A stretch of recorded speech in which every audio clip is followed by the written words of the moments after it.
mon propos va être assez parallèle par rapport à celui de Catherine. Je vais tout d'abord repartir aussi de la philosophie de l'histoire en essayant d'attirer l'attention sur le fait qu'on avait...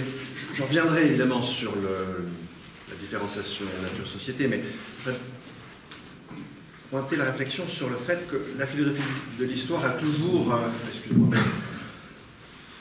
C'est toujours fondé sur une sorte de principe de continuité pour lire l'histoire, un principe de continuité et d'accumulation pour, in fine, une forme d'achèvement.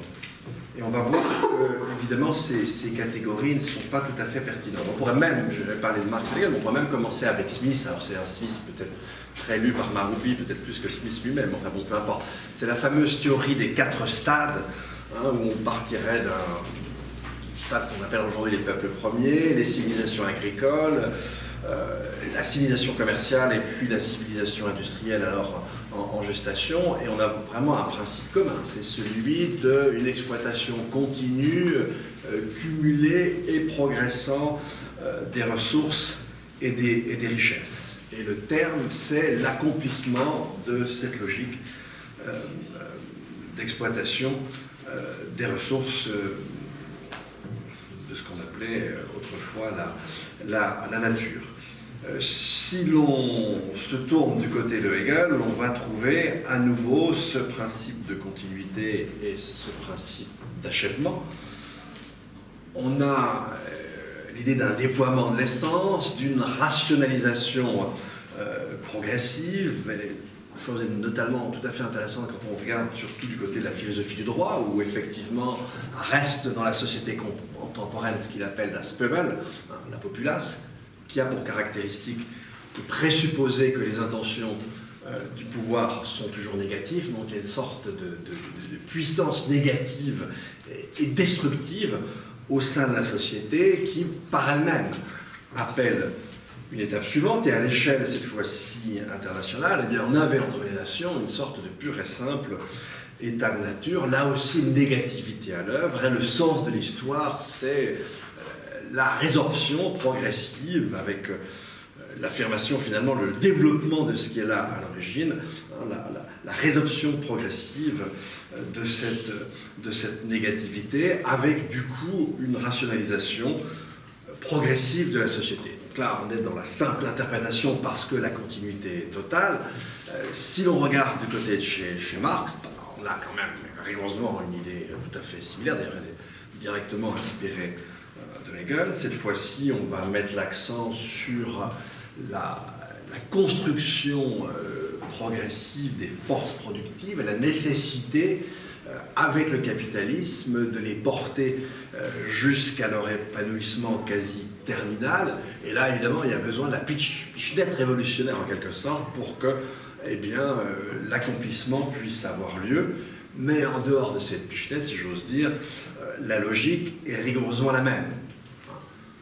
Une continuité, une sorte de processus de progression et d'accumulation sur une base identique, avec finalement, au bout du compte, un achèvement d'une quasi-automaticité. C'est bel et bien ce qu'on a ensuite par après reproché, pensez, je ne sais pas moi, à Benjamin Constant, pas à Benjamin Constant, qu'est-ce que je raconte, à Benjamin ou à d'autres, ou à Moscovici dans leur critique du progrès. On a l'idée d'une automaticité, du déploiement en quelque sorte, une sorte d'essence originelle, en tout cas moi, dans un des cas sur les trois. Et on va voir que ce type de schéma ne fonctionne plus du tout si on veut chercher à décrypter, si tant est qu'on puisse y arriver, à décrypter le sens de l'époque. Alors, pour le faire, peut-être partir d'une opposition peut-être un peu caricaturale entre modernité, là nous en sommes, et précisément la différence, on le verra, c'est que là où nous en sommes, eh bien précisément, il n'est aucune fin de l'histoire à l'horizon, et comme vous le verrez, au contraire, le décryptage du contemporain débouche une sorte de scénarisation des possibles, avec, je vais vous montrer, deux possibles totalement contradictoires, avec l'un et l'autre de véritables fondements. Je ne dis pas que je ne suis pas enclin a plutôt pensé que l'un est plus, comment dire, plus probable que l'autre, mais en tout cas, on peut déboucher sur une certaine forme de scénarisation. En d'autres termes, nous sommes aujourd'hui confrontés à une indétermination du futur plus grande que jamais. Alors, repartons de là, et ça me permettra de déboucher sur la question de l'Anthropocène, repartons d'une sorte d'opposition un peu terme à terme entre ce que fut la modernité et ce qu'est. Pas de nom. L'Anthropocène, c'est beaucoup plus large. L'époque contemporaine, appelons ça la post-modernité, au moins dans un premier temps. Et on va voir, la ligne conductrice, c'est effectivement ce qui a fondé la modernité, et ce en quoi elle s'est exprimée, c'est une séparation nette, tranchée, entre l'humanité d'un côté, la nature de l'autre, et l'ensemble des êtres naturels de l'autre. Et évidemment, ce dualisme est inséparable de l'avènement de Copernic jusqu'à Newton de la science moderne. Donc on a effectivement la domination d'un paradigme mécaniste qui rejette en quelque sorte en dehors de la nature une seule espèce, l'espèce humaine, alors qu'on le verra au contraire aujourd'hui, on a une réinscription assez radicale de l'humanité au sein de la nature, et à la place de ce mécanisme, on a ce qu'on appelle, on va y revenir, la complexité. J'en arrive tout de suite là, on a une sorte de causalité efficiente, assez simple, avec la science moderne. Et si on regarde les expressions scientifiques contemporaines, bon, déjà remises en cause, en tout cas dans ce qu'on appelle les systèmes complexes, d'une causalité linéaire, avec ce qui caractérise le système, c'est qu'il va filtrer les possibilités d'expression de ces parties. Il n'est rien d'autre que ces parties, mais il en filtre les possibilités d'expression, donc avec effectivement une causalité qui n'est plus linéaire, avec la question du feedback, soit positif, soit négatif. On peut avoir de petites causes qui vont avoir de grands effets parce que précisément le système lui-même va en quelque sorte les majorer, et au contraire, des expressions possibles, des éléments qui sont contrecarrés par le système lui-même. Et du coup, on en arrive à imaginer que, alors c'est très contesté, est-ce qu'on peut parler de causalité descendante quand on parle d'émergence? En tout cas, on va même revenir en un sens assez particulier à la causalité formelle, mais on n'a plus affaire au schéma extrêmement simple et limpide de la causalité moderne. Du côté des modernes, on a évidemment le projet de la maîtrise, le projet de la certitude, les deux allant ensemble, et on le reverra même dans des expressions assez paradoxales. Aujourd'hui, au contraire, on est contraint de reconnaître l'immaîtrise. Si vous prenez par exemple les grands problèmes qu'on découvre en matière d'environnement dans la seconde moitié du XXe siècle, que ce soit les effets de la pollution nucléaire des radionucléides, que ce soit même le changement climatique, que ce soit la déplétion de la couche d'ozone, l'accélération du rythme d'érosion de la biodiversité, etc. Les effets, par exemple, du DDT sur les systèmes reproducteurs d'un certain nombre d'espèces, tout ça a systématiquement constitué des surprises. Tout ça n'était en aucun cas anticipable. Donc, le devenir même de la nature aujourd'hui engendre des surprises, et effectivement, on n'est plus le rêve laplacien la plus grande sens, et qui plus est, c'est inséparable d'une certaine forme d'incertitude, d'une incertitude radicale qu'on ne peut en aucun cas résorber. La connaissance, si on prend par exemple la connaissance que nous avons du système Terre, elle est extrêmement partielle, même si on cherche en penser la systématicité, ce qui rend d'ailleurs absurde une expression comme la géo-ingénierie. La géo-ingénierie, ça supposerait que le système Terre soit aussi facilement connaissable que la technique nécessaire à construire un pont. Vous savez que ça n'a rien à voir avec ça, qu'on ferait tout simplement des interventions à l'aveugle, sans même connaître les effets à plus ou moins long cours de ce qu'on tenterait de faire. Ça n'a pas de sens de parler de géo-ingénierie. Il ne faut pas accepter cette expression. Alors, on a une sorte d'opposition très tranchée avec le dualisme,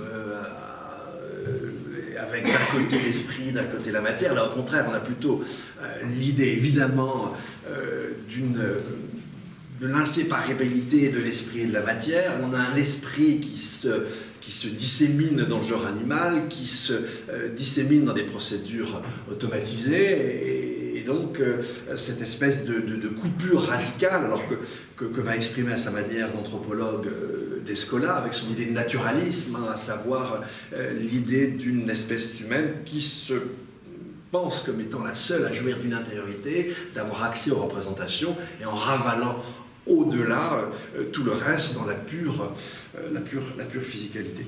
Et donc, chez les modernes, on a effectivement une sorte de séparation radicale entre l'homme et la nature qui va être très structurante, qui va, si on regarde le livre de Califoy, ça va même aller jusque dans les campagnes les plus profondes, et on a aujourd'hui ce qu'on appelle l'anthropocène. Alors, en quelques mots, je ne veux pas y rester trop longtemps, rappeler un petit peu ce qu'on entend par anthropocène. Ça serait donc une séquence géologique nouvelle, je vais revenir. Je dis séquence à dessein, parce que est-ce que c'est un âge, est-ce que c'est une période, est-ce que c'est une ère?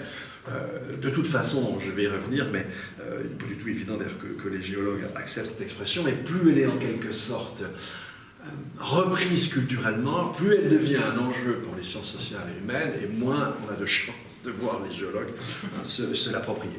Alors, je vous rappelle les trois fondements très rapidement de cette question d'anthropocène. On serait rentré dans une ère nouvelle, la précédente ayant été l'Holocène, ayant duré 11 700 ans, c'est grosso modo, on fait commencer l'anthropocène en 1950. Vous savez que ça, c'est un sujet interprétatif infini, donc on a un premier appui qui est effectivement l'appui géologique, c'est-à-dire les traces actuelles et à venir de nos activités dans les sédiments en formation, dans les roches du futur. Ça, c'est la première forme. C'est la première forme d'appui. Alors effectivement, vous avez aujourd'hui un changement assez profond de la composition chimique de l'atmosphère, avec au moins 40% de dioxyde de carbone en plus par rapport à la composition remontant au début de l'ère industrielle. Vous avez surtout des cycles de l'azote et du phosphore qui sont 3 fois ce qu'ils seraient sans les activités humaines. Et concernant le cycle de l'azote, il y a difficilement contestable, puisqu'on en voit déjà les traces dans les sédiments actuels. Tout simplement, si vous regardez les sédiments de ce qu'on appelle les lacs sentinelles qui se trouvent perdus dans des hautes montagnes, en apparence indemnes de toute pollution, en fait, dans ces lacs, depuis les années 50, pullulent des micro-organismes qui sont des diatomées, qui ont cette particularité d'avoir une petite coque qui est imputrescible, et ces coques pullulent également dans les sédiments. Bon, vous imaginez bien que notre urbanisme, nos activités minières, on a à peu près tout ratiboisé ce qu'on pouvait sur Terre jusqu'à une profondeur minimale. Après, ça devient plus compliqué d'au moins 100 mètres. On aura forcément des traces dans le cas. Voilà, ça, premier argument en faveur de l'anthropocène. Bon, effectivement, nos activités humaines ont un impact massif, et cet impact massif commence à se donner à lire dans les couches en formation et devrait se donner à lire dans les couches à venir. Alors, quand je vous dis que les géologues ne sont pas prêts d'accepter cette notion, ben, évidemment, vous imaginez qu'on les emploie en quelque sorte à contre-emploi. Voilà des gens qu'on met sur le temps long, à qui on demande de statuer sur le passé, maintenant on leur demande de statuer sur l'avenir. Donc c'est déjà pas génial pour eux. C'est plutôt une corporation qui a facilité l'exploitation de la Terre, donc se voir comme ça accolé à une approche plutôt écologique, ça ne les enchante pas beaucoup. Et en plus, sachez qu'ils ont accepté l'Holocène en 2009. Alors, leur demander d'accepter dans quelques années l'anthropocène, vous riez. Ça, il va falloir s'en... En plus, évidemment, rares sont les domaines de la science où on peut échapper à l'interprétation. C'est dans des cas physiques très particuliers où vous avez quelques paramètres qu'on peut vraiment caler numériquement. Partout ailleurs, il y a de l'interprétation, y compris parfois dans les résultats qui eux-mêmes, on aurait pu au moins jusqu'à un moment échapper à l'interprétation. Mais alors, s'il y a vraiment un domaine où l'interprétation règne, c'est chez les géologues. Et sachez qu'ils déterminent, alors pour le demi-suisse que je suis, c'est tout à fait émouvant, ils déterminent par une votation le fait de savoir si on est rentré dans une ère géologique nouvelle. C'est un physicien, et tout de suite, il va conspuer la géologie. Alors ça, c'est la première forme d'appui. Vous avez une deuxième forme d'appui, alors assez intéressante parce que cette fois-ci, elle nous conduit largement au-delà de ce qu'on appelle l'environnement. C'est l'impact des activités humaines sur le système Terre. Alors cet impact des activités humaines sur le système Terre a déjà des effets, par exemple, sur la tectonique des plaques, avec la fonte, si vous voulez, de l'inlandis glaciaire du Groenland, déjà des petits effets sur les activités volcaniques, mais évidemment, vous savez, le discours le plus intéressant pour voir en quoi, effectivement, nous affectons profondément le système Terre, c'est le discours sur les planetary boundaries, sur les limites planétaires. Donc là, je vous rappelle, première étude en 2009, donc le scientifique leader était à l'époque Rockström. Il identifie 9 domaines dans lesquels nous sommes susceptibles de transgresser des limites qui nous font en fait basculer dans l'Anthropocène.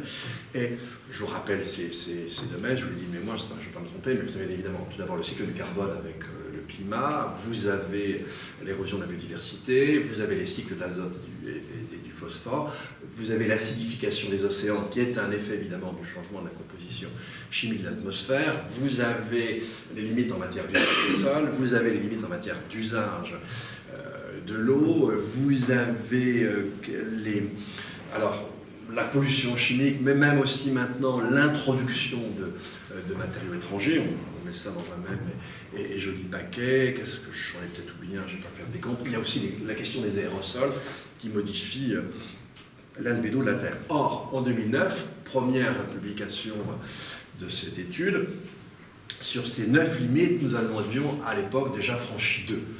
Dans le domaine du cycle du carbone, donc du climat, dans le domaine de l'érosion de la biodiversité, et puis dans le domaine des cycles de l'azote et du phosphore, qui, je vous le rappelle, sont 3 fois plus importants que ce qu'ils seraient sans activité humaine. Nouvelle mouture de cette étude, non plus le Suédois Rockström, mais l'Australien Stephen, climatologue de son état, publié à la fin du mois de janvier dans la revue Science du début de cette année. Et là, méthodologie un petit peu différente, toujours des problèmes, c'est-à-dire toujours des domaines où on n'arrive pas à fixer les limites. C'est très important sur cette histoire des limites, j'y reviendrai tout à l'heure. Mais là, on ajoute un 4e domaine dans lequel la limite est franchie, c'est celui de l'usage des sols avec la déforestation. Autre différence, ils insistent beaucoup plus sur le fait que la transgression de la limite dans le domaine du climat et dans le domaine de la biodiversité suffisent à nous faire basculer dans l'Anthropocène. On a déjà changé de système, même si les effets du changement, on va voir avec le climat, vont se faire en quelque sorte attendre. Je vais revenir avec l'exemple du climat. Et là, l'intérêt de cette deuxième étude, c'est que cette fois-ci, on n'a plus affaire à une limite discrète. La limite, c'est une zone au sein de laquelle on intègre une certaine forme d'incertitude, et effectivement, quand on rentre dans cette zone, on a déjà transgressé une limite planétaire, mais cette zone elle-même est assez large. Par exemple, pour le climat, c'est ce qui va de 350 ppm à 450, et quand on dépasse les 450, vous savez ce qu'on devrait ne pas faire d'ici à 2050, mais qu'on fera probablement joyeusement, et là, on entre vraiment dans une zone de danger. Alors, pour bien comprendre ce que signifie ce basculement dans l'Anthropocène, il faut bien imaginer qu'on est dans le temps long. Là, je vais donner une illustration qui est sur un temps plus court, mais on est dans le temps très long. Si vous regardez la question du climat, vous savez qu'on a vraiment beaucoup réévalué d'une certaine manière nos connaissances lorsqu'on a pu mettre en évidence ce que la persistance de nos gaz à effet de serre de l'atmosphère, notamment du carbone, était beaucoup plus longue que ce que l'on croyait. Dans 100 000 ans, imaginons qu'on arrive à un maximum dans ce siècle, eh bien, dans 100 000 ans, il restera encore 7% de ce maximum, et 7% qu'on ne pourra pas résorber. Pour passer de 100 à 75%, la durée, d'après les modèles, serait d'à peu près 1800 ans.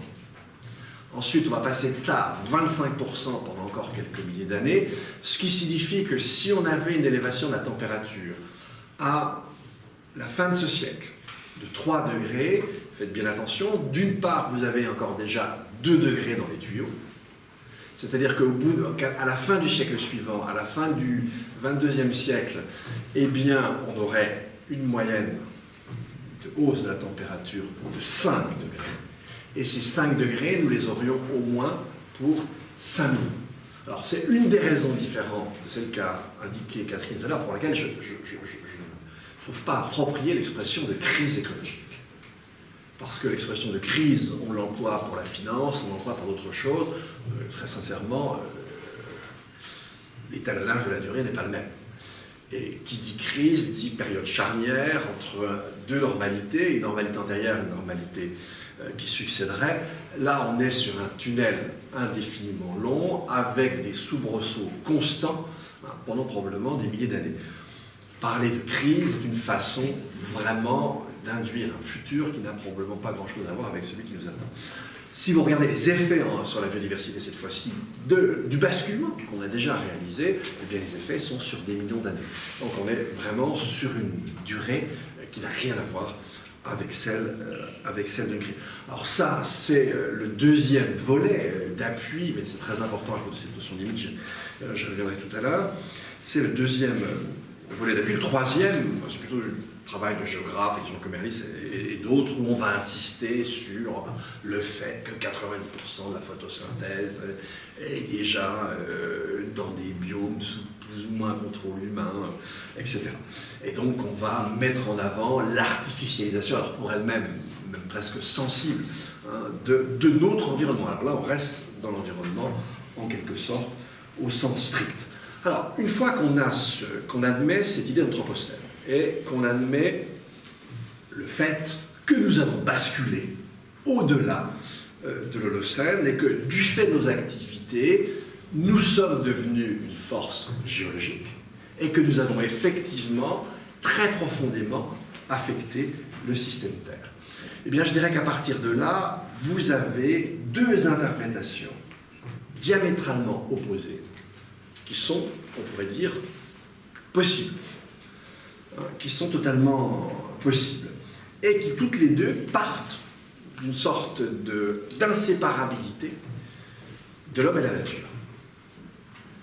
Et l'une, c'est celle que donne à lire le transhumanisme,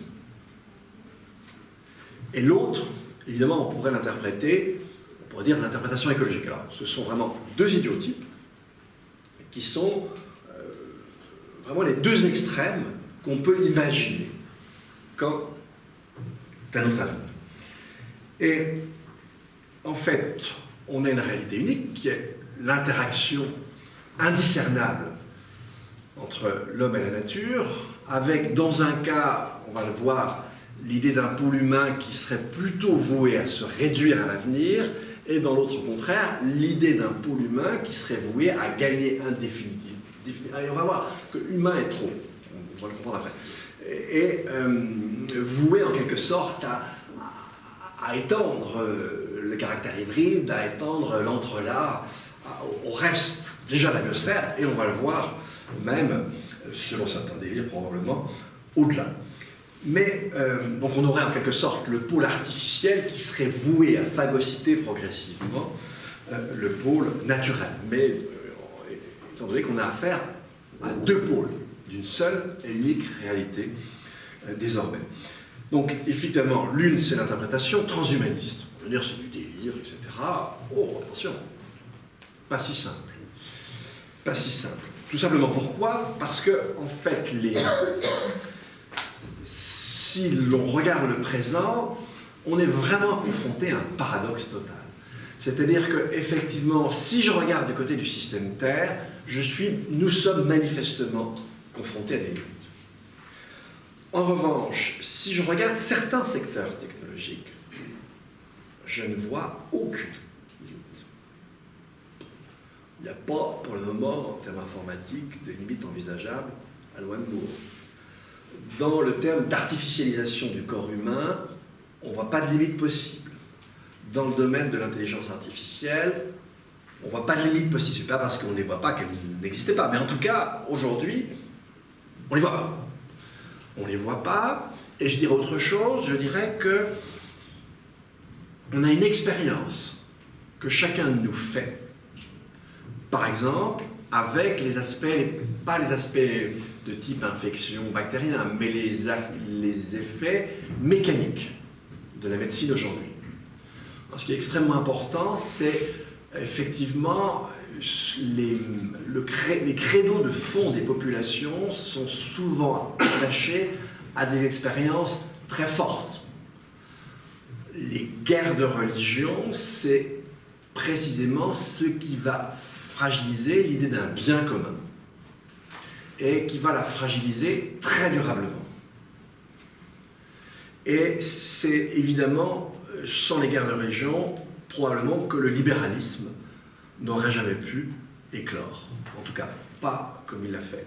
Sans la chute du mur, la facilité avec laquelle le néolibéralisme s'est installé dans nos contrées, à mon avis, n'aurait pas eu lieu non plus.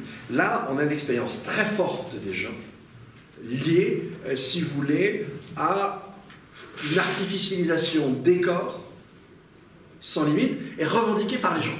Si vous prenez par exemple un parti politique comme le Parti Vert en France, le clivage est très clair. Pour tout ce qui va concerner les aspects corps, artificialisation, il n'y a aucune limite. Alors après, qui prétendent mettre des limites au gaz de schiste, parfois moi j'ai du mal à voir la cohérence entre les deux, mais en tout cas ils sont sur deux mondes. Eux-mêmes sont sur le monde. Vous savez, les Verts français, c'est pas le cas des Verts belges et des Verts suisses, mais les Verts français, disons, ils se sont quand même assez éloignés des questions environnementales parfois, et ils sont devenus un parti plutôt, c'est tout à fait normalement, soit à défendre la cause des minorités, quelle qu'elle soit. Bon. Mais c'est assez intéressant de voir ce clivage. Donc, c'est pas facile. Et alors, ça va très loin. Ça va très loin. Vous avez le fantasme d'échapper à l'évolution darwinienne, d'avoir un contrôle de l'évolution. On verra tout à l'heure que c'est probablement plus paradoxal. Mais disons que ce credo transhumaniste, dans sa partie la plus modeste, est très largement partagé par les populations. Alors maintenant, on a l'autre vision du futur. Donc cette autre vision du futur, elle va s'appuyer justement sur ces fameuses limites planétaires dont je parlais. Et essayons d'imaginer quelle image peut-on se forger de notre devenir à partir de là. Eh bien, je dirais qu'on a donc les conséquences d'un impact massif des activités humaines sur la biosphère, qui débouche sur une première conséquence, qui est celle du rétrécissement progressif de l'écoumène. Rétrécissement progressif de l'écoumène, tout d'abord sous la pression la plus directe de la montée du niveau des mers. À la différence de ce qu'on pouvait lire dans le précédent récent rapport GIEC, on sera sans doute sur une fourchette située entre 1 et 2 mètres d'ici à la fin du siècle. À voir. Très récemment, il y a une espèce de ralentissement de la fonte au pôle Nord. Enfin, alors, probablement qu'on sera dans ce type de fourchette. Si effectivement, alors la phase sur millénaire, si on fait fondre l'île Andes et Groenland, ça, apparemment c'est parti. Mais même la masse de l'Antarctique, on pourrait aller jusqu'à une élévation du niveau des mers de 67 mètres. Ça change très très profondément la physiologie planétaire. Mais ce n'est pas la seule cause de rétrécissement de l'écoumène. Vous en avez une autre qui va être tout aussi sensible, c'est-à-dire le changement du régime des pluies. Notamment, très sensible, par exemple, la partie ouest des États-Unis. Les modèles nous disent depuis très longtemps qu'effectivement, la partie ouest devrait s'assécher et redevenir ce qu'elle était il y a quelques milliers d'années, d'ailleurs en fait, un désert. Vous avez alors, le côté, la conjonction entre les transformations, la transformation au cours du climat, mais aussi l'appauvrissement de la biodiversité. L'appauvrissement de la biodiversité fait qu'effectivement, comme vous le savez, ça n'a pas de sens de parler du climat seul. Il interagit au sein justement de l'Anthropocène, et notamment il interagit avec une biodiversité très appauvrie. Selon l'indicateur je crois, entre 1970-70 et 2010, vous avez la moitié des mammifères, des reptiliens, des amphibiens, des oiseaux et des poissons qui ont disparu. en 40 ans. Donc, évidemment, on n'est qu'au tout début du changement climatique, des effets du changement climatique, pas dans la cause, mais dans les effets. On est au tout début, et comme vous le savez, les effets ne sont pas linéaires, ils seront exponentiels. Nous sommes toujours à l'intérieur de la variabilité naturelle. C'est-à-dire qu'on a connu l'augmentation 9 dixièmes, on est même encore en deçà de ce qu'on a appelé l'optimum médiéval. Et effectivement, on va encore redécouvrir probablement peut-être avec le recul de certains glaciers, des constructions humaines, alors évidemment pas permanentes, mais qui auraient pu être faites à cette époque. Donc la rectification de terres nouvelles peut jouer, on peut avoir aussi le pullulement de parasites. J'étais il n'y a pas très longtemps en Sibérie, c'est ce qu'un virologue justement dans une discussion a sorti, mais effectivement si on se prend 3 ou 4 degrés, alors on va être infesté, totalement infesté de parasites. Pour les événements extrêmes, etc. Okay. Bon, donc vous avez différents facteurs qui vont converger pour une réduction des commerces. Ceci étant dit, j'insiste sur l'incertitude, j'insiste sur les surprises. Nous avons eu quelques surprises en ayant encore les tout débuts des effets de nos activités. Il est évident que nous aurons, dans les décennies qui viennent, aussi d'autres surprises. Et puis, alors, cette humanité sur une écoumène réduite, bien, va pouvoir s'appuyer sur sur des moyens de modifier le milieu qui, c'est une hypothèse, qui pourraient être relativement diminués. Si l'on regarde le facteur énergétique, comme vous le savez, les hommes ne savent pas produire de l'énergie, ils savent simplement la capter, la transformer et la transporter. Et pour capter, transformer et transporter l'énergie, vous avez besoin d'énergie. Imaginez qu'un puits de pétrole soit comparable à un pot de yogourt, mais que vous soyez obligé de faire avec du yogourt en faisant un peu sécher votre cuillère, il est clair que vous ne pourriez jamais tout simplement racler le yogourt parce que ça coûterait plus cher en énergie que ce que vous pourriez remonter. Et effectivement, si on regarde nos techniques, il semblerait bien qu'on ait comme une forme de loi des rendements décroissants. Et qu'on peut imaginer l'humanité un peu raisonnable qui, lorsqu'elle va commencer à subir les effets les plus durs du changement climatique, va quand même modérer sa consommation de fossiles. Je vous rappelle que si on mettait en tête de consommer la totalité des réserves fossiles de la biosphère, on aurait l'augmentation de plus 16 degrés de la température moyenne avec une disparition des vertébrés. Et je vous rappelle que nous sommes un élément tout à fait honorable des vertébrés. Alors, donc, on peut très bien imaginer une humanité réduite en nombre, réduite dans ses moyens d'infléchir le milieu, mais alors survivant pour une période indéfinie, vivant l'aventure de l'Anthropocène qu'elle n'aura pas causée. C'est pourquoi, ce que tu rappelais ce matin, les histoires de Fressoz et de... Bon, ok, c'est vrai que l'Anglocène, c'est pas idiot. Si on prend la composition chimique de l'atmosphère en 1980, pratiquement 50% du dioxyde de carbone est alors dû à l'Angleterre et aux États-Unis. C'est vrai, la cause en quelque sorte est très partielle par rapport au genre humain, mais les effets vont toucher le genre humain et sur la durée. Donc ce qui fait que, voilà, on a quand même affaire à une réalité relativement... Et puis alors, évidemment, alors ça c'est marrant, on ne peut pas du tout exclure des collapses. Voilà.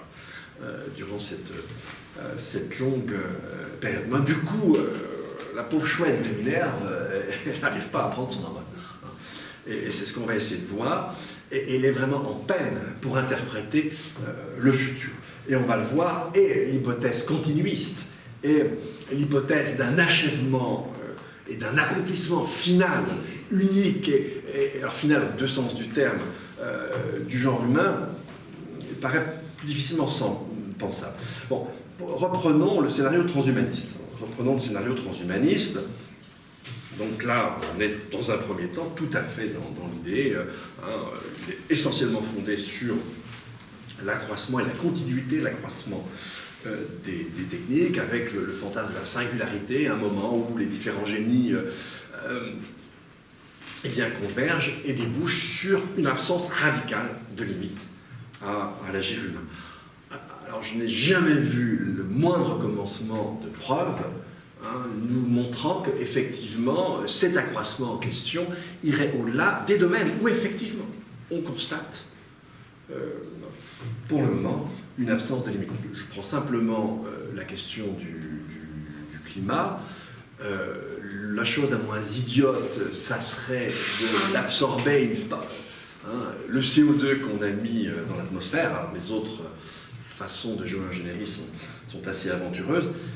Mais là, quand bien même on arriverait à absorber, j'avais lu cette évaluation-là, pour absorber 10 gigatonnes par temps, vous imaginez, vous n'avez que 400 molécules de dioxyde de carbone dans un volume d'1 million de molécules d'air. Donc pour les ramasser les 400, vous voyez l'énergie qu'il faut, il faut faire passer tout ce volume d'air, filtrer, etc. Pour capter 10 gigatonnes par an, il faudrait probablement une industrie aussi lourde qu'avait été l'industrie énergétique à la fin du siècle. Et puis si on en capte 10 gigatonnes par an, on continue à en émettre 30, puis il y en a déjà 2000 qui ont été émis par le passé, donc autant écoper le Titanic avant avec un godet, avant l'arrivée de l'iceberg. Mieux vaut aller chercher un cadeau. Alors, il n'y en a pas. Donc, là, on voit bien que l'accroissement des techniques en question, déjà, il est partiel. Ce n'est pas le cas de toutes les techniques. Il y a effectivement certaines techniques pour lesquelles on ne voit pas, pour d'autres, au contraire, on peut percevoir assez clairement les limites. Puis même, imaginons par exemple qu'on arrive à rendre... alors, évidemment, les transhumanistes disent que c'est tout le genre humain dont on va allonger la vie, etc. Imaginez qu'à 9 milliards, on découvre la possibilité de nous faire vivre chacun 500 ans, je ne vous dis pas comment on va être serré.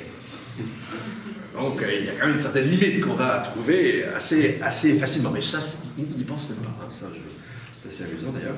Bon, et ensuite, on voit aucun achèvement possible. Je vais prendre un imaginaire transhumaniste un peu original, c'est celui du physicien Kaku. Je ne sais pas si ça vous dit quelque chose, c'est un physicien américain, sans doute d'origine japonaise, qui était très en vogue aux États-Unis dans les années 90. Et Kaku racontait la chose suivante: nous sommes dans une civilisation tout à fait minable, on a très peu d'énergie, et la civilisation de type 1 va pouvoir épuiser toute l'énergie du noyau terrestre. Ça, c'est le type 1. Type 2, on va commencer à manger toute l'énergie du Soleil.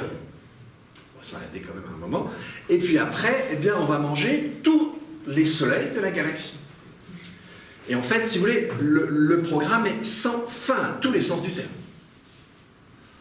Pourquoi faire? Vous allez voir la seule illustration que j'ai trouvée, mais on ne voit pas à quoi ça sert. Si effectivement, vous vous dites, mais à quoi bon toute cette énergie? Mais si vous êtes un économiste néoclassique et vous imaginez que les 30 Glorieuses vont se répéter pendant 10 000 ans, vous prenez une quantité initiale, vous imaginez une croissance économique pendant 10 000 ans avec un taux de croissance de 5% par an, vous prenez la grandeur initiale et puis vous la multipliez par 1000 milliards. Alors il y a de quoi faire, pour bouffer la galaxie, on peut y aller. Donc là, on est dans un truc absurde. Et la chose la plus saisissante que j'ai lue, c'est chez, alors je ne sais pas pourquoi on appelle ce garçon un philosophe, mais Nick Bostrom, qui est un des philosophes vraiment porte-drapeau du transhumanisme, dans un article absolument édifiant sur le risque existentiel. Je rappelle que le risque existentiel le plus important pour le genre humain, c'est qu'on ne réalise pas le programme transhumanisme. Mais bon. Et là, il se dit, mais pourquoi doit-on devenir puissant? Pourquoi l'humanité doit-elle chercher la puissance? Élémentaire. Si nous rencontrons une autre espèce intelligente dans l'univers, il faut lui casser la gueule. On est quand même loin de l'idéal d'accomplissement de la condition humaine chez Aristote, quand même. Bon. Alors, maintenant, allons plus loin. On ne peut ni penser la continuité, ni penser l'achèvement, parce qu'en fait, c'est très ambivalent le discours transhumaniste. Regardez le discours de Ray Kurzweil sur l'humanité 2.0. Le 2.0, je veux bien, l'humanité, vous allez voir que ça disparaît. Parce que finalement, l'idée, c'est quand même de déployer une intelligence artificielle sans limite. Pourquoi elle continuerait à s'ennuyer avec des gens aussi sommaires que vous êtes, que je suis, malheureusement aussi. Bon, donc ça n'a pas tellement de sens. Effectivement, l'humain, en l'occurrence, c'est peut-être un peu de trop. S'il n'y a aucune limite, on peut imaginer une intelligence artificielle qui n'aura vraiment pas besoin de nous. Alors peut-être qu'on le mettra dans des pas dans un premier temps, mais après, si cette intelligence artificielle a lu nos économistes néoclassiques, ils ne laisseront pas longtemps dans les parcs. Alors, du coup, si vous regardez Una Bomber, Kaczynski, et si vous lisez Ray Kurzweil ou d'autres, c'est très difficile de voir la différence. Les discours sont poreux. Les discours sont poreux parce qu'effectivement, on ne peut plus penser la fin et l'achèvement. Et en fait, on ne peut plus penser l'humanité. Pour penser l'humanité, il faut avoir une idée de l'accomplissement de ce qu'est le conditionnel. Là, vous n'en avez plus, puisque tout vole en éclats, en quelque sorte. Alors, même si vous regardez du côté d'une discontinuité affichée, donc le scénario, si vous voulez, écolo, eh bien, là, au contraire, c'est presque l'inverse. On peut très bien imaginer une humanité réduite en nombre, assagie, ayant dans quelques milliers d'années, rassurez-vous, retrouver certaines de ses marques, et puis finalement, des sociétés humaines avec une interaction entre le collectif et l'individuel qui remplirait de joie notre ami Marc, avec ses communs. Bon, on peut très bien imaginer une humanité beaucoup plus intéressante et des constructions sociales beaucoup plus intéressantes. On va voir que quand même, avec une différence énorme avec le discours classique de la philosophie de l'histoire. Et donc, revenons à un autre point très fréquent quand même dans la schématisation de l'histoire, c'est la dialectique du rêve et du cauchemar. La motivation du progrès, c'est la vallée des larmes.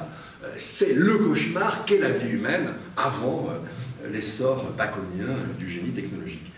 Et donc, si on regarde du côté du transhumanisme, on a un rêve de santé parfaite, pour reprendre l'expression de Lucien Sphèse, on a le rêve d'immortalité, évidemment pas d'immortalité, les transhumains sont très puissants, mais ils ne peuvent quand même pas faire que nous ne soyons pas nés, y compris évidemment pour eux-mêmes. Mais on peut très vite voir le passage de ce rêve au cauchemar. J'ai déjà fait allusion tout à l'heure à la surpopulation. Bon, manifestement, alors, je ne dis pas que c'est une fatalité, mais les inégalités ont explosé au monde depuis que nous avons appris à utiliser les énergies fossiles. Si vous prenez, si vous enlevez évidemment ce qu'on appelle les peuples premiers, parce que vous aurez du mal évidemment à reconstituer un PIB, parce qu'il n'y a pas de monnaie, mais si vous prenez les grandes civilisations avec monnaie, eh bien, au moment où Adam Smith publie son enquête sur la richesse des nations, en 1776, vous n'auriez, si vous enlevez ces peuples premiers, vous n'auriez vu aucune région qui aurait été en moyenne 2 fois plus riche qu'une autre. Vous faites l'exercice aujourd'hui, vous prenez le Zimbabwe, qui est le pays avec le PIB le plus faible, vous prenez le Qatar, vous êtes à un ratio de 1 à 428. Si je fais le ratio Zimbabwe, comment ça s'appelle, Liechtenstein, évidemment, vous aurez du mal à trouver une baguette de pain avec des banquiers, mais là, le ratio c'est 1 à plus de 800.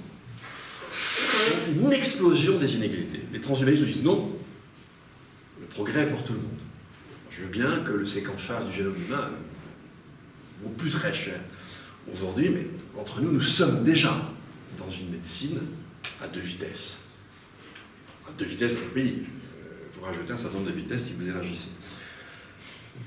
Par ailleurs, effectivement, et c'est même théorisé par ce genre, l'immaîtrise des hommes par rapport à leur propre technique, qui à un moment donné ne seront plus leur propre technique. On peut même aller jusqu'à soit une relégation, soit une disparition du genre humain. À l'inverse, j'ai dit tout à l'heure, le scénario écologique peut sembler dans un premier temps cauchemardesque, il n'est pas du tout évident que le cauchemar se perpétue. On peut même imaginer totalement l'inverse. Alors, du coup, pour finir, eh bien, les 2 ressorts classiques de l'interprétation nous font défaut. S'ajoute à ça le fait que nous savons que notre propre savoir est inachevé. De ce fait-là, on ne peut pas exclure, dans le domaine du savoir, des surprises. Nous savons que l'évolution de nos techniques est imprévisible, dans une certaine mesure même incompréhensible. Et par exemple, dans le petit jeu entre mes 2 scénarios, l'incertitude sur ce qu'on peut attendre des technologies est un domaine fondamental. La philosophie n'a rien à dire sur l'une et l'autre. Elle est effectivement en position d'oiseau crépusculaire. Les tendances sociales sont fondamentalement contradictoires. À la fois, effectivement, il y a, que sais-je, la volonté de manger bio, mais à mon avis beaucoup moins forte que la volonté d'apprendre une langue sans jamais même avoir à l'apprendre, hein, par un petit implant. Donc, très difficile de statuer sur nos désirs, qui sont fortement contradictoires. Et donc, de ce fait, je me retrouve avec cette polarité entre les deux scénarios, si même moi, avec mon côté environnementaliste, j'ai évidemment plutôt tendance à penser que le scénario écologique est le plus probable, mais même si je suis du côté du scénario écologique, je vais aussi ajouter les incertitudes. Très bien, enfin, j'espère que non, mais qu'on soit assez stupide pour aller jusqu'à des difficultés que nous ne pourrons même plus surmonter. Donc là, j'y crois pas, mais on peut imaginer une disparition du genre humain. Il me semble qu'on est plutôt un genre relativement coriace, mais enfin, on pourrait imaginer ça. On peut imaginer une humanité reléguée, cosmiquement, si vous voulez, insignifiante, mais à la limite, on peut très bien imaginer une humanité hyper spiritualisée et se transformant en conscience du système Terre. Et donc, du coup, je dirais que, pour reprendre le jeu de la querelle des anciens et des modernes, je dirais qu'on revient à la posture qui était celle des anciens. Je vous rappelle, l'idée des modernes, c'est qu'on a un progrès continu, que le progrès matériel débouche sur un progrès moral, et qu'effectivement, eh bien, début 18e, les anciens ont perdu en quelque sorte leur bataille parce que le progrès scientifique, enfin, la modernité scientifique écrase en quelque sorte les anciens. La posture des anciens consistait, alors c'est curieux parce qu'on a ça très clairement tout au long du XVIIe, ces gens-là, Bacon, mais alors, ils n'en tiennent absolument pas compte. L'idée c'était de savoir, je m'appuie sur le livre de Fumaroli, de Marc Fumaroli, l'idée était de savoir est-ce que la poésie chrétienne, est-ce que le siècle de Louis XIV peut être aussi élevé, aussi magnifique que le siècle de Périclès. Mieux encore, est-ce que le siècle de Louis XIV n'est pas plus flamboyant que ne l'avait été le siècle de Périclès? Donc l'idée, c'est que, à l'échelle collective comme à l'échelle humaine, on peut avoir un moment d'excellence. Mais ce moment d'excellence, c'est qu'un moment d'exception sur une espèce de monotonie, et en tout cas sur une absence totale de flèche du temps affecté d'un indice de progrès. Ça n'a absolument aucun sens. Or, d'une certaine manière, c'est la vision qu'on peut avoir de l'avenir aujourd'hui. C'est tellement indéterminé, tellement riche en surprises, sans qu'on puisse lui affecter un sens évident, il nous reste à espérer l'excellence collective. Voilà, merci de votre attention.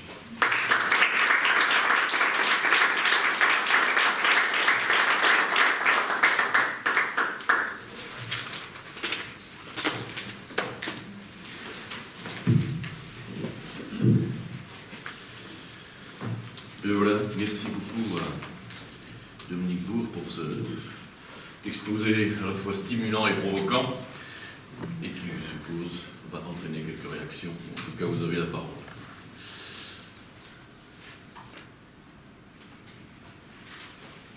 Oui. Oui. Vous êtes bien sûr très pessimiste et tout à fait raison sur le transhumanisme et toutes ces lubies, je dirais, qui sont vraiment effrayantes.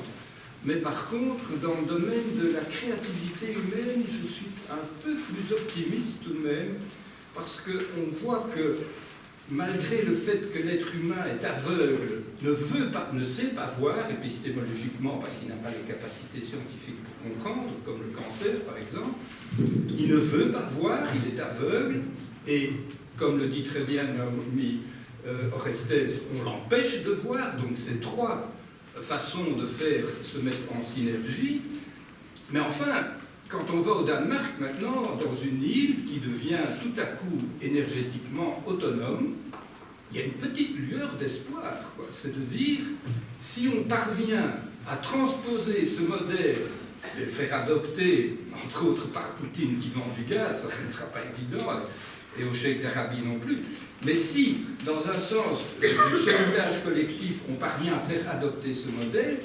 moyennant quelques percées à la fois sur les comportements humains, sur le social et sur le technologique, on a tout de même une petite lueur d'espoir d'en sortir.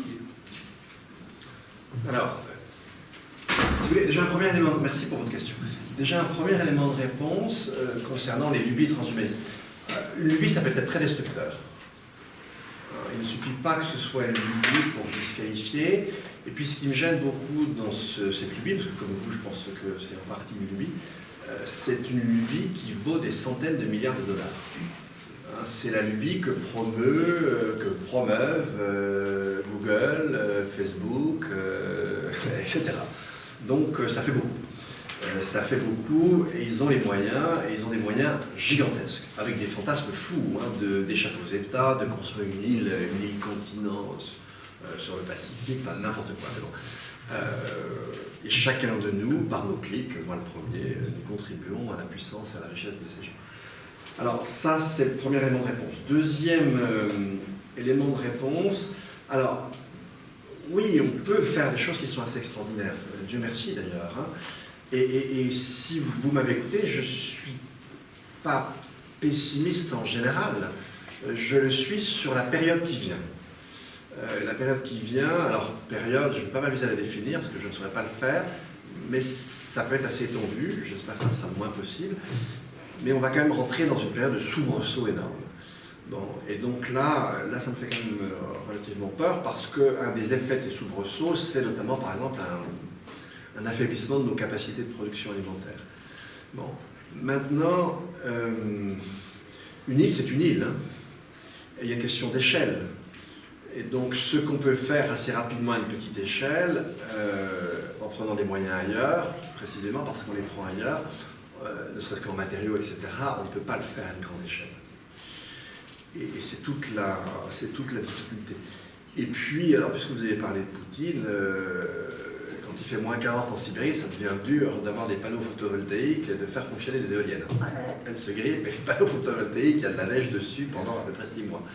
Donc là, dans ces régions-là, à mon avis, ils ont vraiment besoin de gaz pour un certain temps, parce que les boulots, ça ne tiendra pas, vu la démographie d'aujourd'hui.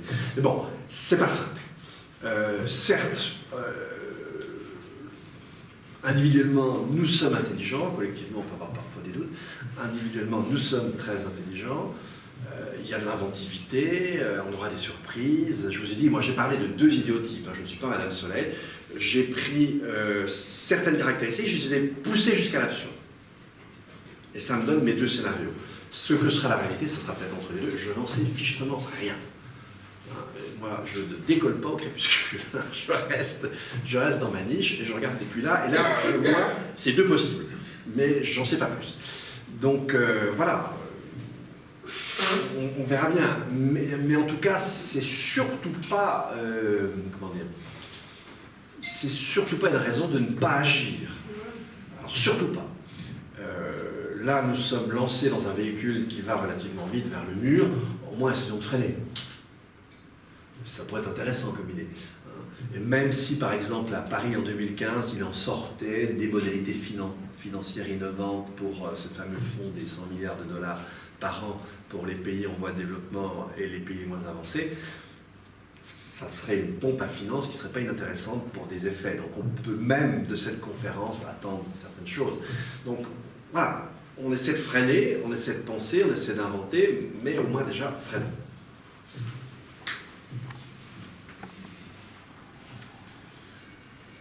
Réaction?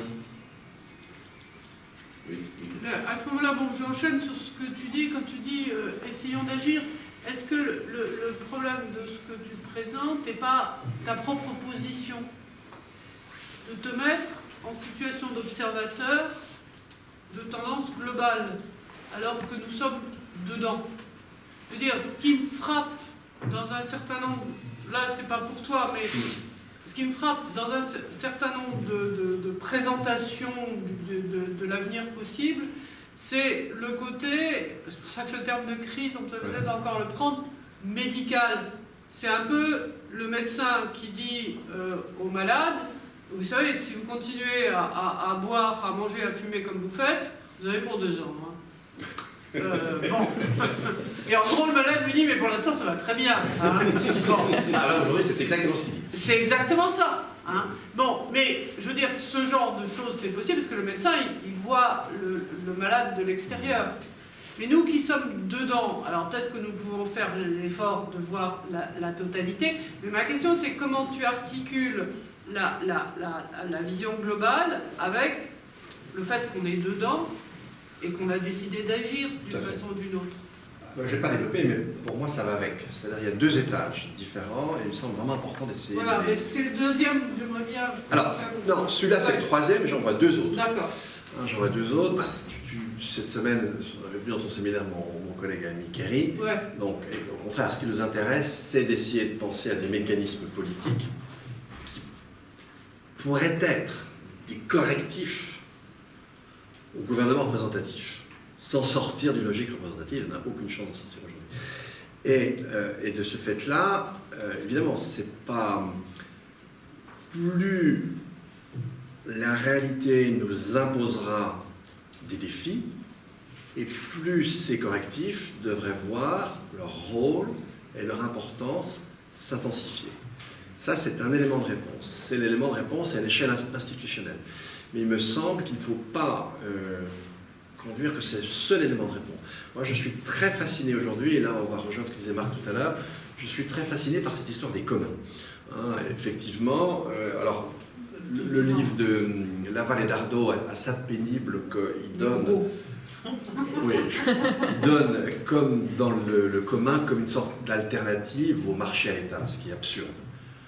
Mais en revanche, si tu vois dans le commun un espace de... Parce que alors, si c'était le cas, je veux dire, les votations helvétiques, c'est la rigolade. Hein, parce que si tu dois avoir des communs pour tous les aspects de ta vie, tu vas passer ta vie en réunion. Ça n'a absolument aucun sens. En revanche, si le commun est un espace de respiration, il est le seul où on peut vraiment changer le mode de vie. Moi, j'aime bien cette trilogie entre le style de vie, là on est du côté de la variabilité individuelle, très souvent plutôt du côté du marché, des possibilités du marché. On a le mode de vie qui est mi-collectif, mi-individuel, c'est tout ce qu'on peut appeler les capacités ou les capacités collectives, et c'est là que les modes de vie peuvent bouger. Et puis il y a le genre de vie, c'est très structurel, même les États n'ont pas barre sûr. Et donc, moi je plaide vraiment pour un statut d'expérimentateur écologique qui serait dérogatoire sur maints aspects. Et donc pour moi, c'est très important d'essayer d'articuler cette vision générale à une vision politique, à une vision infra-politique, mais en articulant les trois. Voilà, donc non, c'est pour ça que je ne suis pas foncièrement pessimiste. Je veux dire, les catastrophistes, c'est ceux qui prennent la position du médecin, quand même. Oui, alors le catastrophiste, si ça consiste... Ce que j'appelais, si vous continuez à boire et à fumer comme vous faites... ça ne marche pas, ça ne sert à rien. Non, alors le catastrophisme intéressant, c'est celui que développe un jeune chercheur comme Luc Semal, par exemple. Oui. Voilà. Parce que là, il montre comment, dans un cénacle démocratique, la catastrophe peut être parfois même une impulsion à l'action. Mais ça, c'est vrai à petite échelle. Je ne pense pas que c'est vrai à grande échelle. Donc voilà, l'idée c'est d'articuler ces différents niveaux ensemble, mais ça je n'ai pas pu le développer là, mais c'est d'articuler ces différents niveaux. Sinon, ça pourrait être même à la limite irresponsable d'avoir un discours qui se tiendrait là. Mais j'ai pas de doute là-dessus, mais bon, on a plusieurs casquettes, on est des points pas toutes à la fois.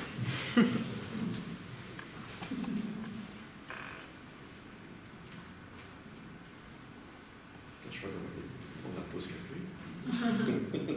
Moi, je voulais simplement rappeler la phrase d'Hölderlin qui dit « Quand montent les périls, montent aussi les solutions. » Bon, c'est étonnamment un romantique qui dit ça et qui n'a pas toujours emprise sur la réalité. Mais je pense que le problème est que justement, nous n'avons pas encore compris à quel point nous sommes mal pris. Et ce n'est que quand nous en serons vraiment les pieds dans l'eau que nous pourrons peut-être essayer de conjurer ce qui nous arrive. Ah mais moi ça j'en suis absolument persuadé. Je pense que alors, il y a un problème avec le gouvernement représentatif, bon c'est ce truc, je l'ai déployé 1000 fois, je ne vais pas le refaire là, mais bon. Mais il y a un problème sous-jacent qui a cet effet, ensuite après par les mécanismes représentatifs, en fait, qui n'arrivent pas à accrocher les problèmes d'environnement, mais il y a un facteur anthropologique, c'est-à-dire qu'on ne se mobilise pas, encore une fois, pour un danger qui paraît lointain, abstrait, qui n'est pas accessible à nos sens et qui n'offre pas l'évidence. On se mobilise quand on est face à l'évidence. Et là, on retrouve ça même avec la question de la règle d'or. La règle d'or, elle fonctionne quand, manifestement, vous imposez un dommage évident à autrui. Ça ne veut pas dire que vous n'allez pas le faire, mais vous êtes dans la contrainte de vous justifier. Et justement, l'environnement, ça ne marche même pas. Ça n'a même pas de justifier. Oui, si je peux. C'est peut-être là qu'il ne faudrait pas prendre uniquement le modèle du climat. Parce que ça, c'est ce que tu dis, c'est vrai sur le modèle du climat. Pas seulement, hein. Mais il me semble qu'il y a d'autres niveaux d'environnement où c'est plus visible et où les gens se mobilisent. Il y a des trucs qui vont peut-être paraître idiots au niveau du climat, mais je ne sais pas, les AMAP, il y a une quantité d'actions innovantes. Absolument. Et qui ne sont pas innovantes techniquement, qui sont innovantes socialement. Donc, il y a quand je disais, regardez ce qui se passe, ce matin, c'était ça aussi. Il y a des façons qui sont en train de changer. On n'est pas... J'en suis persuadé. L'ensemble de l'environnement, ce n'est pas uniquement le péril climatique. Oui, non, mais alors, je suis totalement d'accord. D'une part, du fait qu'il n'y a pas que le péril climatique, lui-même le péril climatique, si on veut le comprendre, il faut le mettre dans un ensemble plus grand. Et puis même, ce dont on a parlé ce matin, après ton propre exposé, sur la mobilisation de la Hollande, est quelque chose d'assez rassurant. La difficulté que je souligne, elle ne vaut que pour un temps. C'est que les premiers temps, mais ils sont longs, hein, on accumule en masse depuis les années 50, les premiers temps dans lesquels on met en branle un mécanisme dangereux, salinogène en matière d'environnement, les premiers temps ne donnent aucun effet. Et donc, même si on finit au bout d'un moment par décrypter la dangerosité du mécanisme, on ne réagit pas. Mais il y a un moment donné où les effets commencent à venir. Le maire de New York, je ne sais plus, j'ai oublié son nom, qui était un républicain, comme tout républicain, bon, forcément climato-sceptique, hein, je veux dire, c'est un gag, mais c'est comme ça, eh bien, il ne l'est plus. Il ne l'est plus depuis Sandy. Et c'est devenu même un militant assez hard au sein du Parti républicain pour dire arrêtez votre délire, on a un vrai problème. Donc, voilà, la difficulté, c'est que ça va peut-être encore durer un peu, je ne sais absolument pas combien de temps, mais tant que ça dure, on accumule comme des malades. Et donc, on appuie sur la pédale de l'accélérateur. C'est ça qui m'affole, c'est tout. Et ça s'arrêtera. Je pourrais juste faire deux remarques. La première, c'est que pour articuler les trois niveaux, à mon avis, on ne peut pas se passer d'une institution. On a besoin d'une institution. Ah, c'est politique pour moi. C'est politique, on est bien d'accord. Et cette institution ne peut pas être, tu as dit représentative, et donc ne peut pas être... Pas exclusivement représentative. D'accord. Ça, c'est un point. Mais l'autre point, c'est, j'aimerais juste aller dans ton sens, mais en ajoutant quelque chose. C'est pas juste anthropologique, le fait qu'on n'agit pas parce qu'on ne voit pas vraiment les effets. Moi, je crois très sincèrement que le système activement empêche la réflexion. C'est-à-dire, le système se reproduit par irréflexion, par l'irréflexion des acteurs. Le discours du système, j'appelle système, on s'entend là, il faudrait maintenant... Hein, mais le discours du système, c'est un discours, par exemple, par rapport à la technologie. Ben, c'est un discours de jouissance, en permanence. Accompagné par la publicité. Je veux dire, il y a un immense système, là. Il n'y a pas que les transhumanistes. J'entends ça. Non, il n'y a pas que les transhumanistes. Tout ça concourt à occulter et je dirais même à expulser la réflexion. Je suis complètement d'accord. Donc c'est pas qu'une donnée anthropologique de base, je ne sais pas quoi. C'est une action active, si je puis dire, du système. Ça ne veut pas dire qu'elle est pilotée par quelqu'un. Non, mais c'est que ce matin, je suis d'accord. Alors, j'ajouterais, si tu veux, ça s'ajoute à l'aspect anthropologique. C'est quelque chose qui vient encore de ça. Maintenant, je vais revenir, je reviendrai après ça, mais sur la question du politique, moi je trouve même extrêmement dangereux aujourd'hui quand beaucoup de gens sont fascinés par un collapse possible. Et on voit beaucoup dans les milieux militants l'idée qu'on s'en fout, que de toute façon, on doit agir à petite échelle et se replier sur la petite échelle. Et c'est un discours qu'on voit chez beaucoup de militants. Je trouve ça assez inquiétant. Parce que si effectivement c'est ce qu'on fait, Google a de très beaux jours. Et le néolibéralisme a vraiment de très beaux jours devant. Et ces petites poches écolos seront totalement insignifiantes. On pourra les parquer au bout de quelques années. Donc c'est pas génial. Maintenant, sur l'histoire, moi alors je suis d'accord avec toi, c'est-à-dire que le système, alors mais vraiment dans tous ses détails, interdit qu'on fasse des liens. Et interdit qu'on pense d'une façon un tant soit peu globale, etc. Alors, dans nos milieux à nous, c'est banni. Quoi, tu n'as pas de terrain, tu n'es qu'un vulgaire philosophe qui t'occupe de concepts éthérés. Je suis vraiment désolé, mais aujourd'hui, c'est vraiment ça qu'il faudrait faire. Le travail critique, il va se faire de ce côté-là. Et j'ajouterais que, alors, moi, je suis assez persuadé de ça, c'est que le néolibéralisme a un trait absolument commun avec ce qu'avait été le totalitarisme tel que des gens comme Lefort l'ont analysé, ou d'une façon plus indirecte, Michael Walzer. C'est-à-dire que ce qui caractérisait le totalitarisme, c'est qu'une modalité de jugement, le jugement selon le légitime et l'illégitime tel que le parti en décidait, se substituait à toutes les autres modalités, selon le juste, l'injuste, le beau, le laid, le vraisemblable, le faux, etc.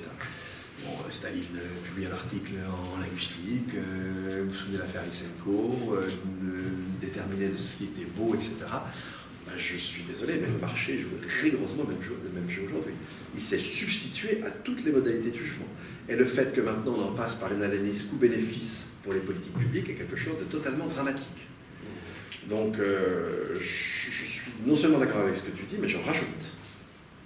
On est dans une forme de totalitarisme mou, mais avec des effets infiniment plus forts, parce que précisément c'est mou et qu'on y adhère, des effets infiniment plus forts à celui du totalitarisme. J'étais soviétique, par exemple, j'étais en Russie la semaine dernière, quand Staline a fait détruire l'église du Christ Sauveur, il a dû la faire sauter de nuit, mettre des palissades. Et quand on voit la rapidité avec laquelle l'orthodoxie est revenue, alors peut-être parce qu'ils sont un peu paumés, mais peu importe, c'est revenu extrêmement rapidement, ça n'avait jamais disparu. Alors que nous, le totalitarisme libéral est beaucoup plus fort pour éradiquer des choses extrêmement profondes. Il y a deux mots très clairs à ce propos, c'est TINA, there is no alternative, et la notion de pensée unique. Oui, c'est ça le totalitarisme. D'une certaine forme, oui. Et alors notre presse est très complaisante à ce sujet-là, les médias. C'est pour ça que j'ajouterais qu'il me semble que le régime pessimiste actuel est une forme de pensée unique. Et que sortir de là, c'est se redonner des poches d'espoir. Tout à fait. Ça me paraît important. Oui, je suis complètement d'accord avec toi. Moi, je le fais en jouant sur les niveaux, mais je suis totalement d'accord avec toi. Et avec ce que tu avais dit aussi à Cerisy, je suis désolé, un petit peu cette aparté à tous deux, mais sur la nécessité aussi de dealer à l'échelle locale. Ouais. J'ai juste une toute petite remarque là-dedans. Je pense que nos universités ne jouent pas le rôle non plus. Je suis d'accord. Et moi qui ai enseigné dans les sciences dures, c'est vrai que là, la pensée unique, elle est dominante. Ah oui. De toute façon, de plus en plus, on est sur une science agissante. Quand on voit la réaction d'un Grothendieck au début des années, fin années 60, début des années 70, s'apercevant que ses travaux en maths sont utilisés pour l'armement, il dégage. Il arrête de faire professionnellement. J'imagine que tout seul, il continue jusqu'à la fin, mais professionnellement, il arrête pour ça. Et à l'époque, on a lui fonde la section française de Survivre, un commoner l'avait fait aux États-Unis. On avait des élites scientifiques qui avaient un idéal politique et éthique autrement plus élevé que celui que nous avons nous aujourd'hui. C'est une science de technique, c'est une science technocratique que nous avons maintenant. C'est pour ça. C'est-à-dire que les scientifiques sont priés de ne pas penser. Ah oui, ça leur interdit maintenant. S'ils veulent gagner un peu de sous et avoir des crédits. Et je ne sais pas si je peux me permettre aussi une remarque sur le plan de la critique du système de représentation. C'est-à-dire de présupposer, au fond, l'idée c'est de quoi? C'est de donner une marge d'expérimental en dehors du système de représentation, parce qu'une lecture aussi c'est de se dire que quelque part, les défendants du système, entre guillemets, les grandes instances internationales sont moins conscients du problème. Enfin, Ils sont garants du système. Ils sont garants du système. Mais d'une certaine manière, la représentation aussi, c'est ça qui donne la parole à des gens qui ne l'ont pas et qui quelque part... donc moi, je trouve que dans ta proposition, il y a une sorte de présupposition que la représentation est nécessairement au service des puissants. Alors qu'en fait, moi il me semble que la société civile, à certains égards, est plus consciente du problème. Le système réagit très fort, mais la société civile me paraît plus consciente du problème qu'on ne peut penser. Oui, mais alors je suis d'accord, mais je vais voir avec la Suisse, parce que c'est intéressant, puisque là, on n'a même pas un système simplement représentatif, on est aussi un système de démocratie directe. Je pense que si tu proposes aux citoyens suisses, on leur a proposé 6 semaines de vacances, ils ont dit non. On reste sur nos 4 semaines, c'est trop dangereux pour notre économie. On dit ça à un Français, il saute de la tour Eiffel. Bon. Mais de leur point de vue, c'est pas du tout idiot. Maintenant, proposer aux citoyens suisses, demain, le litre d'essence est à 5 francs, vous allez voir la résultat.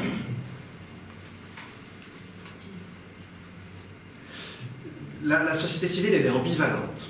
On est tous ambivalents. C'est toi qui rappelais le fait qu'en fait, on est tous des climato-sceptiques. C'est-à-dire que finalement, dans nos comportements...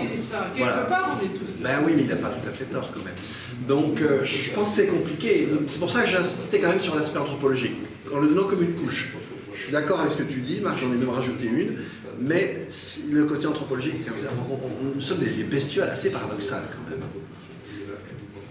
Donc si je dis ça, c'est que moi je perçois qu'il y a plein de lieux où la démocratie parlementaire est contestée, mais c'est pas souvent le monde a bien commun. C'est souvent, tu prends par exemple au niveau européen, au niveau de la Commission, la démocratie, c'est foutu. Donc on est dans des registres, je trouve que quelque part, je ne suis pas sûr que c'est dans une dévalorisation du système de représentation que se trouve la solution. Qui est quelque part, on promeuve des logiques complémentaires, d'accord, mais je trouve parce que les grosses instances internationales ne sont déjà plus contrôlées. Et c'est peut-être ça le problème. Regarde la lutte qu'il y a au niveau européen entre le Parlement européen et la Commission. Le Parlement, ils sont élus, et ils ont donc un tout autre type de... Alors que là, en commission qui n'en a rien à foutre, et c'est l'opposition complète, et le Parlement me paraît plus porter le projet, par exemple, et des questions écologiques que la commission. Donc, un peu plus. Donc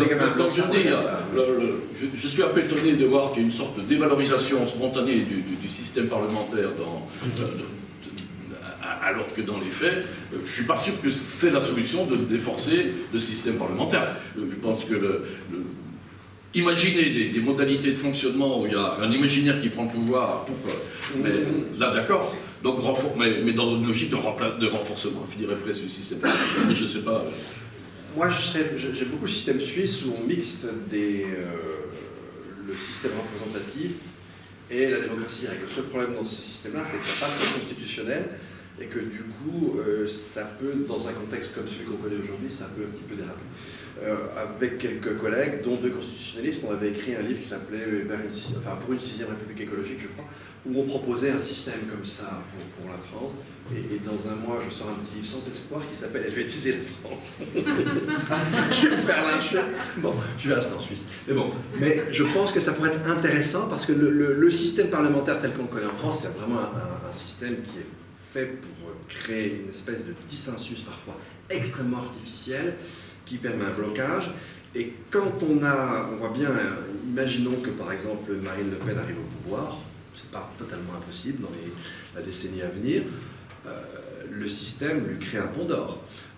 En Suisse, il y a un parti qui s'appelle l'UDC qui est le modèle du Front National. Avec le système collégial tel qu'il existe, il est en quelque sorte neutralisé. Je ne dis pas qu'il n'a pas des effets, hein, mais ce n'est pas la même chose que s'ils étaient seuls à être au pouvoir. Là, ça serait une véritable catastrophe. Donc, voilà, je pense que ces jeux institutionnels sont assez importants et que le fait de mixer des systèmes différents, de pluraliser les exécutifs, est quelque chose qui pourrait être très intéressant. Moi, je voudrais revenir sur ce que Bernard Fels dit sur la démocratie représentative. Est-ce que le gros problème aujourd'hui n'est pas le langage orwellien que nous tiennent et Hollande, qui dit « mon ennemi c'est la finance » et qui puis 3 mois après, avec s'agenouille devant la finance. Chez nous, Charles Michel dit « je ne ferai jamais alliance avec la NVA » et il crée un gouvernement comme ça. Et donc la démocratie est tout à fait déstabilisée par ce jeu narcissique de parjures. Ce sont des parjures. Ils promettent une chose et puis ils font le contraire au moment où ils sont élus. Oui, non, ça je suis complètement d'accord, mais j'ajouterais à ça que ces gens, en 20 ans, se sont retirés toutes les manettes, une grande partie des manettes. Ils n'ont absolument plus barre sur la finance mondiale. J'ai plus les chiffres, mais je crois qu'en termes, par exemple, je sais pas moi, une banque comme la Deutsche Bank, ses avoirs, c'est des centaines de fois les 3 000 milliards d'euros du budget allemand. Donc nos politiques se sont, comment dire, retirés. Ils ne contrôlent plus les ressources, en fait. Et la ressource principale, dans notre système évidemment, est la ressource pécuniaire. Ils ne la contrôlent absolument plus. Et le jeu des dettes publiques est totalement effrayant de ce côté-là. Donc alors après qu'ils racontent n'importe quoi, de toute façon, c'est plus très étonnant.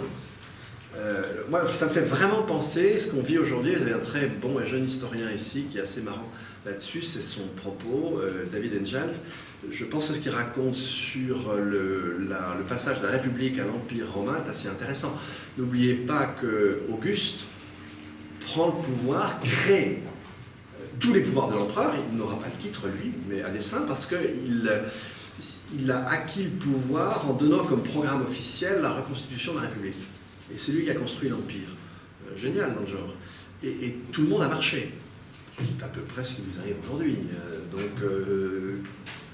Pensez par exemple, je ne sais pas, il n'y a pas que la France, mais quand le peuple français, avec le référendum, a refusé le traité constitutionnel, on l'a fait passer au Parlement. Les Hollandais, pareil, et puis les Irlandais, on les a fait voter jusqu'à plus soif. Donc, si vous me dites que l'Europe est démocratique, j'ai des doutes. On en parlait de soif, hein. Le café, Un grand merci. Merci.